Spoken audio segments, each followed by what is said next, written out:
আসসালামু আলাইকুম প্রিয় শিক্ষার্থী বন্ধুরা। তো এইচএসসির 2024 যে পরীক্ষার্থীরা রয়েছে তোমরা তোমরা কিন্তু অনেক টেনশনের মধ্যে ছিলে যে আসলে আমাদের বোর্ড থেকে কোনো নির্দেশনা আসছে না, বোর্ড থেকে কোনো কিছু প্রকাশ করছে না যে খাতা মূল্যায়নটা আসলে কিভাবে হবে, যে এসসি এসএসসি মিলে কিভাবে হবে, সে বিষয়টা আজকে তোমাদেরকে ক্লিয়ার করবো ইনশাল্লাহ।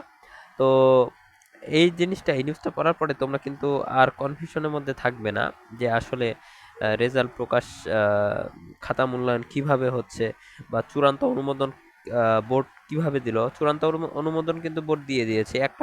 এর আগের ভিডিওগুলোতে আমি বলেছিলাম যে বোর্ড যখন চূড়ান্ত অনুমোদন দেবে তখন কিন্তু তোমরা বুঝতে পারবে যে আসলে কিভাবে তোমাদের বাকি পরীক্ষা যেগুলোতে হয়নি সেগুলোতে কিভাবে খাতা মূল্যায়ন হবে।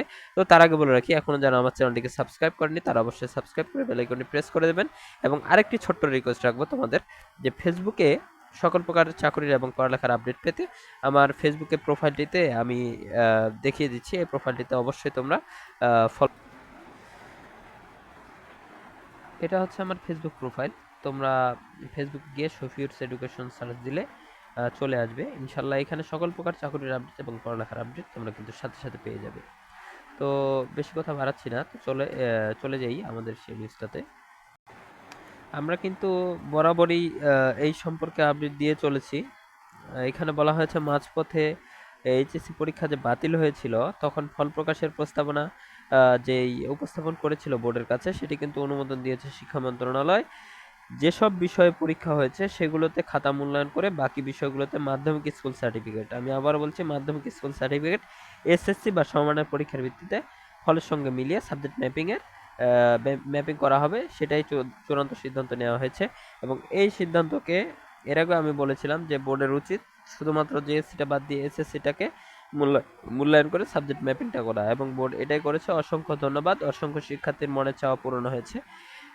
এখন শিক্ষা মন্ত্রণালয় ও বোর্ড সূত্রে এই তথ্য নিশ্চিত করেছে। সাবজেক্ট ম্যাপিং হলো এটি একটি বিষয়ে পূর্বতন পরীক্ষায় প্রাপ্ত নম্বরের গড়। করোনা মহামারীর কারণে 2020 সালের এইচএসসি ও সমমানের পরীক্ষা না হয় সব পরীক্ষার্থীকে পাশ করানো হয়। সে বছর এসএসসি, জিএসসি ও সমমানের পরীক্ষার ফলের ভিত্তিতে এইচএসসিদের যেই ফলাফল রয়েছে সে ফলাফল কিন্তু প্রকাশ করা হয়েছিল। পরের বছর কয়েকটি বিষয় পরীক্ষা বাকি বিষয়ের ফল একইভাবে তৈরি করা হয়। এর আগে এইচএসসি ও সমমানের পরীক্ষা যেসব বিষয়ে পরীক্ষা হয়নি সেগুলোতে নম্বর দেওয়ার ক্ষেত্রে জুনিয়র স্কুল সার্টিফিকেট পরীক্ষায় 25% এবং এসএসসি ও সমমানের পরীক্ষায় 75% গড় নম্বর করার প্রস্তাব দেয় আন্তঃশিক্ষা বোর্ড সমন্বয় কমিটি। এ বিষয়ে বুধবার আন্তঃশিক্ষা বোর্ড সমন্বয় কমিটির সভাপতি ও ঢাকা বোর্ডের চেয়ারম্যান অধ্যাপক তপন কুমার সরকার জানান, এইচএসসির ফল প্রকাশ প্রস্তাব অনুমোদন চেয়েছে শিক্ষা মন্ত্রণালয়। এবার সেসব বিষয় পরীক্ষা এবার যেসব বিষয় পরীক্ষা হয়েছে সেগুলোর খাতা মূল্যায়ন করে বাকি বিষয়গুলোতে এসএসসি নম্বর ম্যাপিং করে ফল প্রকাশ করা হবে। কবে নাগাদ ফল প্রকাশ করা হবে তিনি এ প্রশ্ন বলেন, ফল প্রকাশের দিন তারিখ এখনো চূড়ান্ত হয়নি। তো সেটা সম্পর্কেও আমি একটা আলাদা ভিডিও তৈরি করব, তোমরা আজকে আমার চ্যানেলটিতে এসে দেখে নিতে পারবে ইনশাল্লাহ। তবে শিক্ষা বোর্ডের সূত্র বলা হয়েছে আগামী অক্টোবর মাসেই এসএসসির যে এইচএসসি যে ফলাফল সেটি কিন্তু প্রকাশ করা হতে পারে। তাই তোমরা এখন যারা যে এই টেনশনটার মধ্যে ছিলে জিএসসি এবং এসএসসি সমন্বয়ে ফল প্রকাশ করা হবে সেটি কিন্তু কেটে গেছে। শুধুমাত্র এসএসসির মাধ্যমে তোমরা যেগুলো পরীক্ষা দাওনি সেগুলো সাবজেক্ট ম্যাপিং করা হবে। এবং তোমাদেরকে এর আগে আমি একটা ভিডিওতে বলেছিলাম যে সাবজেক্ট ম্যাপিং তোমার গ্রুপ এবং বিভাগের ভিত্তিতে কিভাবে সাবজেক্ট, তুমি যদি সায়েন্সের হও সায়েন্সের যে সাবজেক্টগুলো পরীক্ষা হয়নি সেগুলোর বিষয়ের উপরে কিভাবে সাবজেক্ট ম্যাপিং হবে এটা কিন্তু তুমি নিজে বের করতে পারবে।